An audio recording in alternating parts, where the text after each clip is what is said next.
evening, ladies and gentlemen, and welcome to another edition of NPU Weekly, the weekly webcast show that brings you up to date with all the latest news in the world of North Park athletics. I am your host, Kevin Shepke, and for the first half of the show, I'll be taking you around the horn and bringing you all up to date with all the latest news in the world of North Park fall athletics. And today we'll be talking with head football coach Mike Conway, where the Vikings are unfortunately coming off a 28-0 loss to Elmhurst College last Saturday. And then we'll also be talking with head women's tennis coach Carl Clifton-Stonestrom, where the Vikings had their first return trip to the CCIW tournament this past week on October 16th through the 18th, and they ended up finishing 5th as a team. Going right into things, let's go ahead and show you that interview that Mike Conway and I had earlier today. As I said, Vikings unfortunately coming off that 28-0 loss to Elmhurst College on Saturday. So let's go ahead and show you that discussion that Mike and I had earlier today. Head football coach Mike Conway of the North Park Vikings. North Park coming off an unfortunate 28-0 loss to Elmhurst this past Saturday. Now, Mike, now that you've had a couple days to get a chance to take a look at the film, just what are your thoughts on the game from Saturday? I didn't like it, but no, there was a lot to like, especially defensively. I thought we held the best running back in the conference, at least one of the best, certainly, who rushed for 250 yards the previous week to 69 yards rushing, and that's an accomplishment. It's one thing we wanted to set out to do. Yeah. We just made some mistakes defensively. We made three really critical mistakes in coverage that cost us basically 3 scores. And other than that, though, we played our hearts out on defense. I had a lot of guys. I had 3 freshmen playing their first games, and I was really proud of them. Sean Mayaba, he's an 18-year-old kid from Samoa. He came over here, and he's been playing on special teams, and it's time for him. And he really was terrific. We were really proud of him and how hard he played, and how much future he has is really exciting.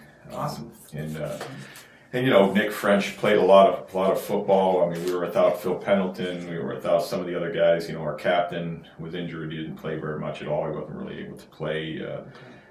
But defensively, our guys really came back, and they played all the way to the end, and our front played extremely well. Matt Leaforth and Trevor Forker and Hunter Corrigan, all 3 of those guys played amazing. They really played well, and they had a good scheme. They were well coached. Coach Plantis has done a great job in a short period of time there. He had a good, I think he had a good nucleus to work with, and they got a great, like I said, they got a quarterback developing and a very good tailback, and they just did some really good things. Offensively, we didn't play well. I mean, it's pretty evident, not just in the stats, but we just made a few mistakes here and there. We looked at it over and over again, and somebody runs a wrong route, or this is a touchdown, or somebody drops a touchdown pass, or somebody doesn't make a right read or something like that. We probably could have had 4 or 5 touchdowns if we would have just done things and executed offensively the way we know we can. And so that was a little bit frustrating for us. We are banged up. We got 8 of our 11 guys are guys that are new this year, are freshmen, and haven't played at all. And we're without Dakota, and Philo Lankilde has been out now since Wheaton. And so, with Dakota out and some of those guys out, puts an awful lot of burden on some young guys who are trying to learn how to play real quick. And TD took some shots, and he hung in there. He didn't play as well as we'd have liked him to play, but not really. Nobody really did offensively. So we got to pick that up, and we got to put some things together. We got to do some things where we're hitting on all cylinders for once in all 3 phases of the game, and we're not doing that right now. To win for us with the young team we have to do that. So we're figuring it out. I'm not down on my players. I love our kids. I'm coaching for the kids. I'm not coaching for myself or this ego thing that coaches normally go through. I mean, we're building character in the young people's lives, and that's what it's all about. If I would be a phony if I didn't believe that, or if I'd be upset or down on my kids, because I mean they're giving it what they got, and we just got to keep working and fighting and believing in the kids and believing in each other, and that's the way we're going to do it.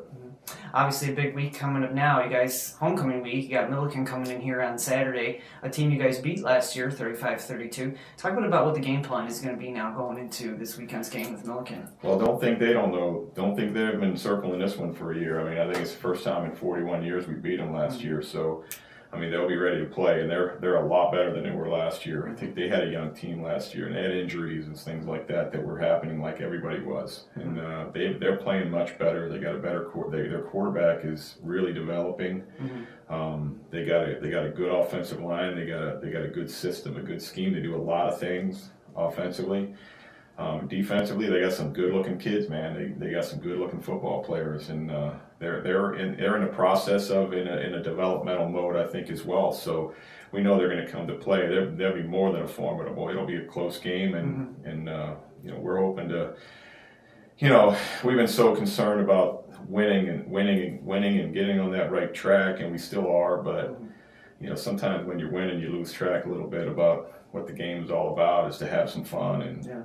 Enjoy the kids and enjoy what we're doing, and that's what we're going to do. And I think it'll be funner. I think it'll be a funner atmosphere. We'll have a good atmosphere and hopefully a good crowd, and we're going to have a good opponent. So it ought to be a good matchup. Okay. All right. Thanks so much for taking the time this week, Mike, and we wish you the best of luck this weekend against Milliken. Thanks, Kevin. Appreciate it. Thanks. And once again, I wanted to thank Mike for joining us earlier. As I said, the Vikings will be returning to action this weekend when they host Milliken University for a 1 p.m. game that is going to be the homecoming game for the Vikings this season. So we hope that you'll be able to join us out at the Holmgren Athletic Complex. If you can't, however, join us at the Holmgren Athletic Complex, we will be bringing you that game live on our NPU Live channel. Play-by-play announcer Greg Sager will be bringing you all the Vikings action, both on audio and video for that game, as we will also have live stats for that game as well.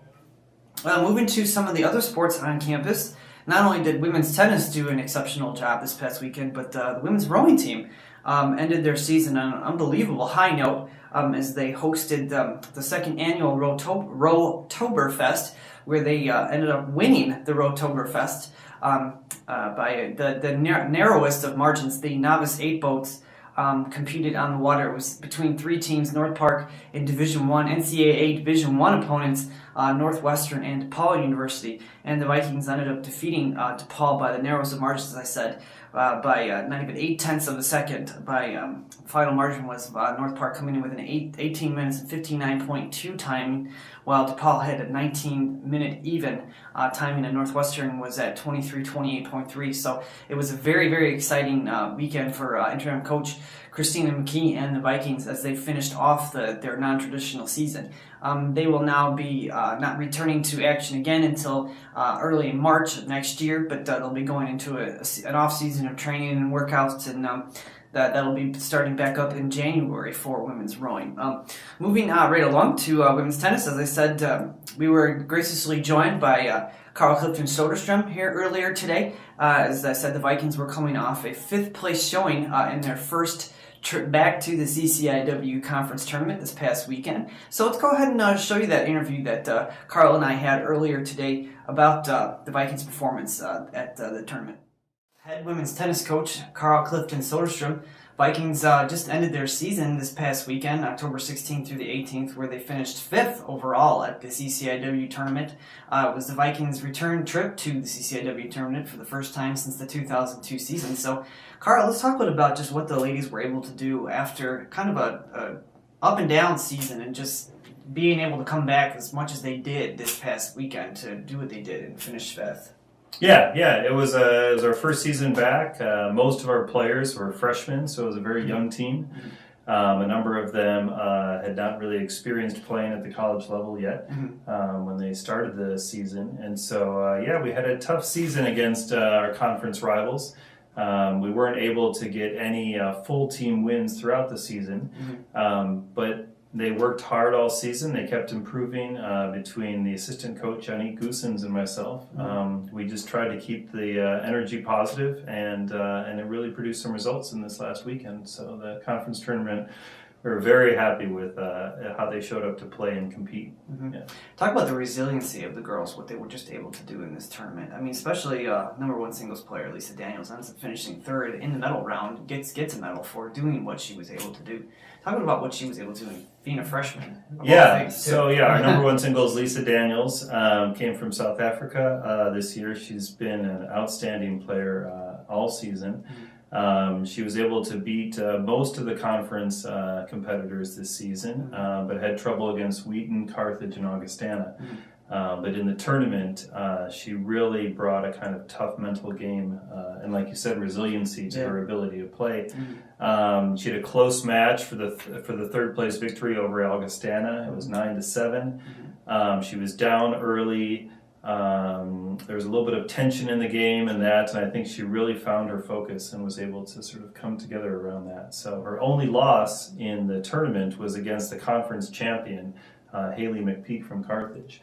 And that was a 6-4, 7-6 match, one of the longest matches of the tournament. And she kept it all the way into a tiebreaker and just lost it at the end. But she was competing against, like I said, the conference champion who was in her senior year, and Lisa is just a freshman. So we're really looking forward to, and she was sort of the talk of the tournament among some of the other teams too, for being a kind of real great newcomer to the conference. So. Talk about what she was able to do along with Juvie and Lewin in doubles, just what they were able to do moving through the tournament as well. Yeah, they've had a pretty solid season as a doubles team. Lisa brings a sort of high quality of play to that, and Juvie at the net in a doubles strategy is often completely different than singles. So usually what happens is the team that works better together ends up winning, and that was actually in both our first and second doubles at North Park. We really had doubles teams that found that kind of synergy to work together well. So our second doubles as well earned some points for the team in a victory as well. So. Talk about too what Garrett Gesert at number 2 singles was able to do too. She got a couple wins there and was able to get some points for you guys as you moved up through the rankings for the team standings. Yeah, Garrett is one of our few upperclassmen. She's a junior this year, so we're looking forward to her coming back again next year as well. She won at both singles and doubles. She's kind of a specialist in doubles. She just has a brilliant kind of natural, intuitive strategy for the game. So she's certainly a strength to that team with Marley McCabe. So they had a solid match as well. So I think her contribution was pretty essential to eventually getting into the fifth place position in the conference over Elmhurst. So now going into the off season, what do you think this is, just being able to do what you guys have done at the conference tournament? What do you think this will do, just not only for the program but just for the recruiting side of things? Yeah, I think recruiting should be certainly benefited from this. Not only having a kind of solid player like Lisa in the top position, but to already be competitive and in the middle of a pretty tough CCIW conference is going to be a good place to recruit from. They're going into the off season positive, energized, knowing that their hard work paid off. I think the key thing to work on is actually conditioning and fitness, to be able to come into the second half of the season in the spring a faster and a stronger team. We'll sort of build on the technical abilities that they've already started to improve on. So okay, all right. Well, thanks so much, Carl, for taking the time today, and we wish you guys all the best of luck next year and into the future. Yeah, thank you, Kevin. Absolutely. And once again, we wanted to thank Carl for taking the time on that interview. As we said, the Vikings finished 5th overall, and Lisa Daniels, freshman, number 1 singles player, ended up medaling in the tournament as she finished 3rd overall. And I said the only loss that she setback that she had was against the eventual conference champion, which was Haley McPeak at number 1 singles. So the Vikings now, they finished their season, their first season since over 10 years as a program. So they'll be going into an off season full of recruiting, and I'm sure it's going to be a very positive off season for Carl Clifton Soderstrom and his troops. Moving right along to the North Park men's soccer team. men's soccer team split their decisions last week. They went 1-1. However, they stayed unbeaten in the conference as they moved to 3-0 on the year and took sole possession of first place after they defeated Illinois Wesleyan by a 3-0 score on October 15th. In that victory for North Park, it was their 11th victory of the season, but more importantly, it was the win number 200 for our head coach, John Bourne, who has, between the MSOE, Milwaukee School of Engineering, and the Vikings, has coached over 20 years as a head coach, 16 with North Park, and he was able to earn his 200th victory of the season. Diego Lashley scored the game winner for the Vikings in that game in the 29th minute.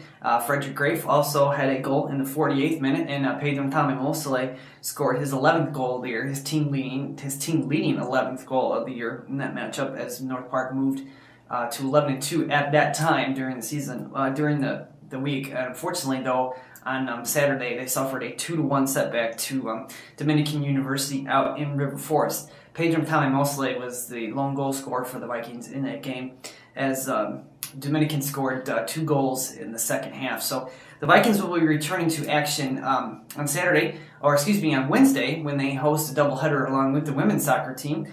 They will be hosting Carthage College. Carthage, most notably, they defeated Wheaton by a 2-1 score last week when the Vikings took sole possession of first place October 15th after they defeated Illinois Wesleyan. Carthage went out and defeated Wheaton by a 2-1 score. So they'll be hosting Carthage this Wednesday at 7:30 p.m. So we hope that you can join us as well out at the Home Grant Athletic Complex. If not, we'll be bringing you all the live action as well, both video and audio and live stats. I'll be hosting the play-by-play for that game, so we hope that you can join us in one way or another.